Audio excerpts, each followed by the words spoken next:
So guys, ito yung part 2 ng ng multong lolo. Kasi 'di ba? Natin ang multong lolo. Pakita ko sa iyo guys. Part 2 niya. Katakot ay. Try ko natin dalawa. Nakita mo yung kanan na yung mata. Buksan mo. Hindi yung mata.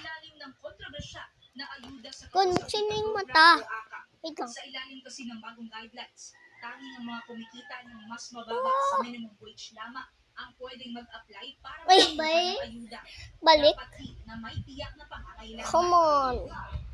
Gawin mo pang multo, lolo. Sa mga pupunta, kinakailangan na tukuyin na ng mismo beneficiaryo kung anong klaseng assistance ang kanyang kailangan. Bilis. Hindi rin mga kailangan ng referral na manggagaling sa kahit na sino, basta't nila may Paano? pangangailangan ay maaaring makapunta na sa DSWD office at mismo mga social worker ang mag-a-assess Ay, nawala. at determine Huwag gawin mo ang multo.